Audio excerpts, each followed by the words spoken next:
दोस्तों रात का समय था। पति डाइनिंग टेबल पर खाना खाने बैठा था।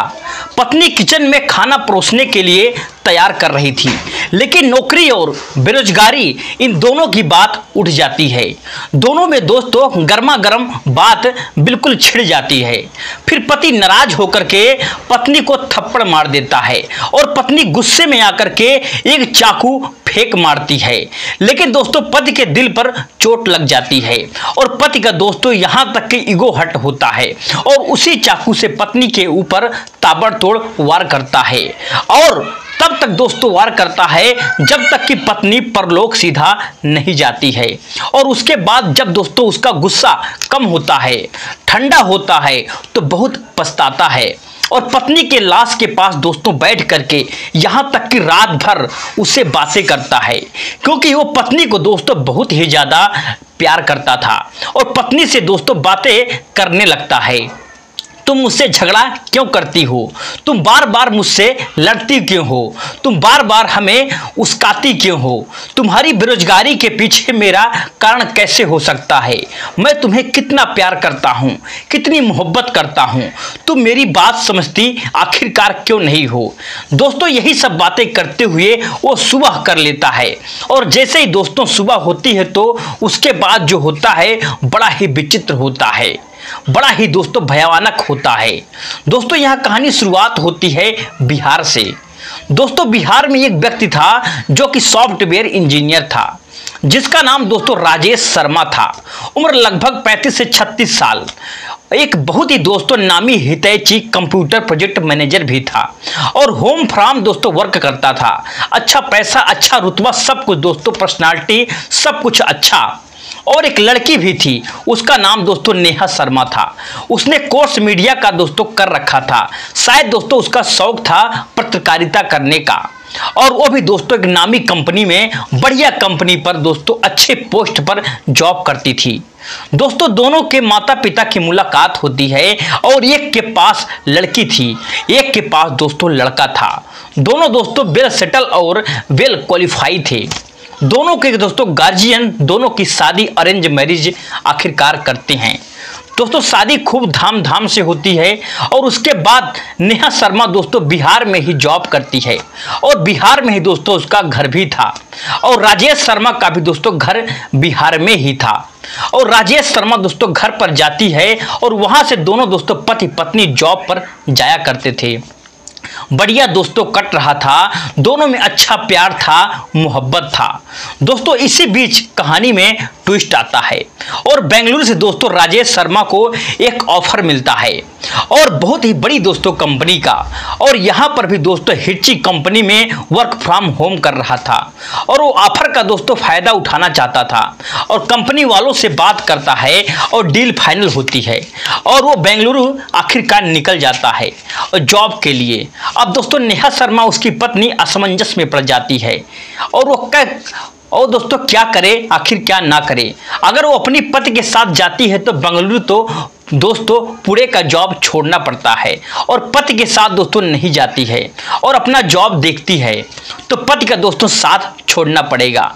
क्या करूं क्या ना करूं, इस बीच में दोस्तों वहां झूल रही थी। तभी दोस्तों उसका पति राजेश शर्मा बोलता है कि तुम मेरे साथ बिहार चलो और वहां बहुत सारी कंपनियां हैं, तुम बड़ी लिखी हो, तुम्हें कहीं ना कहीं जॉब तो मिल ही जाएगी। दोस्तों यह बात सुन करके फिर नेहा शर्मा को काफ़ी हौसला मिलता है और वह अपनी दोस्तों नौकरी छोड़ देती है। फिर वह हमेशा के लिए दोस्तों बिहार वाली पति के साथ दोस्तों बेंगलुरु निकल जाती है। अब दोस्तों साउथ बेंगलुरु में जा कर के वहाँ एक अपार्टमेंट लेता है और वहाँ पर रहने लगता है। दोस्तों अपार्टमेंट के फर्स्ट फ्लोर पर दोस्तों पत्नी यानी कि नेहा शर्मा और राकेश शर्मा और दोस्तों उसकी ग्राउंड फ्लोर पर नीचे उसका मकान मालिक रहता है। अब दोस्तों उसके लंबा समय से बेंगलुरु में रहना था, इसलिए वह अपने अपार्टमेंट का कुछ रिपेयर करवाते हैं और कुछ कारपेंटर को दोस्तों बुला करके अपनी मुताबिक काम करवाने लगते हैं। दोस्तों वहां रहते रहते दोनों का दोस्तों वर्क अच्छा चल रहा था और पत्नी वहाँ के दोस्तों हर कंपनी में अपना बायोडाटा डाल रही थी, लेकिन दोस्तों उसे जॉब नहीं मिल रहा था। दोस्तों फिर धीरे धीरे नेहा शर्मा इरिटेटेड होने लगती है और वह चिड़चिड़ी होने लगती है और अपने पति दोस्तों राकेश शर्मा से बोला करती है कि तुम तो जॉब पे चले जाते हो और घर पर ही आकर के जॉब फ्रॉम होम करते हो, तुम्हारा टाइम तो अच्छा खासा निकल जाता है, यहाँ तक कि पास हो जाता है और मैं घर में बैठे बैठे बिल्कुल बोर हो जाती हूँ, मेरा टाइम पास नहीं होता है, मैं करूँ तो आखिर क्या करूँ। तुम्हारे कहने पर मैंने नौकरी छोड़ दी, लेकिन यहाँ पर कोई नौकरी मुझे नहीं दे रहा है, मुझे नौकरी नहीं मिल रही है, इसके जिम्मेदार तुम हो। दोस्तों यह बार बार ये बातें बोलती उसकी पत्नी और फिर दोस्तों राकेश शर्मा बोलता है कि निश्चित रहो, ज़्यादा परेशान मत हो, नौकरी तुम्हें मिल जाएगी, यह मेरी गारंटी है। दोस्तों कई महीने गुजर जाते हैं ऐसे, लेकिन नौकरी नहीं मिलती है। अब दोस्तों काफ़ी चिड़चिड़ी हो गई थी उसकी पत्नी। दोस्तों एक दिन के बाद क्या है कि यानी लगभग 27 मार्च का पति ऑफिस से आया था और अपना दोस्तों फ्रेश होता है, उसके बाद डाइनिंग टेबल पर बैठ जाता है। पत्नी भी यहाँ तक कि उसके लिए बड़ा दोस्तों प्यार से खाना बनाती है, चावल बनाती है, रोटी बनाती है और कुकर में दोस्तों और एक शानदार सब्जी भी बनाई हुई थी। दोनों दोस्तों पति पत्नी प्यार से बातें कर रहे थे। पत्नी बोलती है कि आप टेबल पर बैठिए, मैं खाना निकालती हूँ। पति दोस्तों फिर राकेश टेबल पर बैठ जाता है और पत्नी दोस्तों खाना परोसने लगती है। खाना परोसते परोसते दोस्तों फिर वही बात शुरू हो जाती है कि मेरा दिल नहीं लगता है, मैं यहाँ बिल्कुल बोर हो जाती हूँ अकेले रहते रहते, आपकी वजह से मेरी नौकरी चली गई है, मैं बेरोजगार हो गई हूँ। दोस्तों उसका पति बोलता है कि खाना मुझे शांति से खा लेने दो, दिन भर मैं जॉब करता हूँ, दिन भर मैं जॉब का किचकिच करता हूँ, अब मुझे खाना शांति से तुम खाने दो। खाना खाने के बाद भी यह बात बोल सकती हो, यह बात हो सकती है और रोज एक ही बात का राग मत आलापा करो। दोस्तों पत्नी गुस्सा हो जाती है और वह बोलती है कि मैं आपकी वजह से बेरोजगार हो गई हूँ, आपको तो मजाक सूझ रहा है, आप मेरी बात को सीरियस नहीं लेते हो। दोस्तों खाना खाते वक्त उसे डिस्टर्ब बिल्कुल भी पसंद नहीं था और दोस्तों गुस्सा उठ करके पत्नी को दोस्तों यहाँ तक कि थप्पड़ मार देता है और पत्नी फिर दोस्तों रोते हुए किचन में चली जाती है और वहाँ से वह दोस्तों बक बक करना शुरू कर देती है कि आपकी वजह से यह हो गया है, आपकी वजह से मैं बेरोजगार हूँ, आपकी वजह से मैं हमेशा के लिए बेरोजगार हो गई हूँ, आपकी वजह से मेरा कितना जॉब छूट गया और वह छूट गया, मैं वापस बिहार जाऊंगी और वहां फिर से मैं जॉब करूंगी। पर दोस्तों से बार बार बोलता है कि मुझे खाना खा लेने दो, खाना खाने के बाद बकबक मत करो, लेकिन वो दोस्तों चुप नहीं होता है। दोस्तों गुस्सा में आकर के वही किचन से एक चाकू उठा करके राकेश की तरफ दोस्तों फेंक देती है। दोस्तों राकेश को यह बिल्कुल हर्ट हो जाता है, उसका दोस्तों ईगो उसके सामने दोस्तों आ जाता है और वही दोस्तों चाकू उठाकर गुस्से में जाकर के पत्नी के दोस्तों ऊपर ताबड़तोड़ वार करता है, सीने में करता है, गले में करता है, तब तक दोस्तों वार करता है जब तक कि दोस्तों वह मर नहीं जाती है, जब तक वह गिर नहीं जाती है, लहूलुहान नहीं हो जाती है।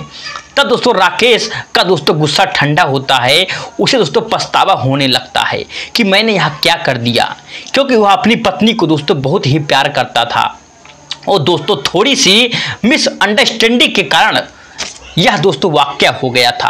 अगर थोड़ी देर वो दोस्तों चुप रहती तो यह नहीं होता, क्योंकि पति दोस्तों बाहर से आता है, लगभग 50 तरह दोस्तों किचकिच झेल चुका होता है और वह तुरंत दोस्तों किचकिच शुरू हो जाए तो दिमाग दोस्तों ऊपर बिल्कुल खराब हो जाता है और ऐसा दोस्तों वाकया हो गया कि लेकिन दोस्तों अब उसका दिमाग ठंडा हो गया तो उसे दोस्तों काफ़ी पछतावा होता है और अपनी पत्नी की दोस्तों लाश के पास बैठ जाता है और रात भर दोस्तों अपनी पत्नी की लाश के साथ बातें करता है।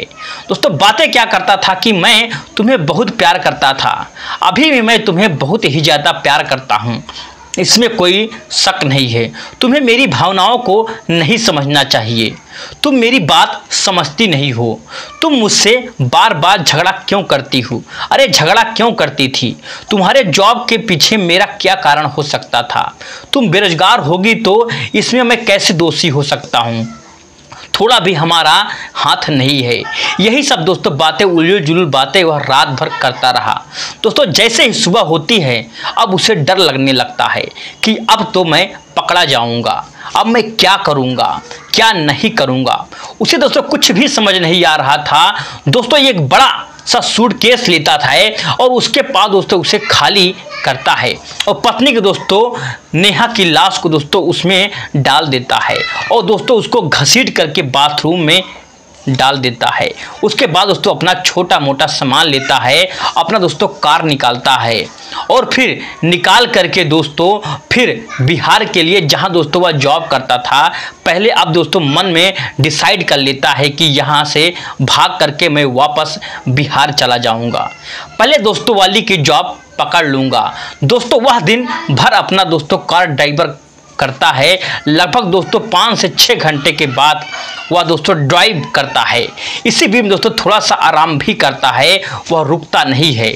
उसमें दोस्तों बाद शाम को दोस्तों 5:30 बजे लगभग अब उसका दिल दोस्तों गवाही नहीं देता है और उसे अपने दोस्तों ऊपर बहुत ही आत्मग्लानि हो रही थी। दोस्तों कार को एक जगह पार्क करता है और दोस्तों अपना फ़ोन निकालता है और सबसे पहले दोस्तों फ़ोन कॉर्पोरेटर को करता है कि जिस कॉर्पोरेटर से दोस्तों वह उसके घर का काम करवाया था। उसको बोलता है कि मेरी पत्नी ने आत्महत्या कर ली है, तुम मकान मालिक को यह बात बता दो और लोकल पुलिस को भी बता दो ताकि उसका लास्ट का दोस्तों पोस्टमार्टम हो सके। और पुलिस वाले दोस्तों इस बात को उसके घर वालों को दोस्तों बता देते हैं। दूसरा फ़ोन दोस्तों मकान मालिक करता है और उसको दोस्तों यही बात बताता है। उसके बाद दोस्तों फ़ोन करने के बाद वहाँ से दोस्तों वह निकल जाता है। तो दोस्तों ये थी आज की कहानी, आपको कैसी लगी? अगर आपको अच्छी लगी तो वीडियो को लाइक, चैनल को सब्सक्राइब करना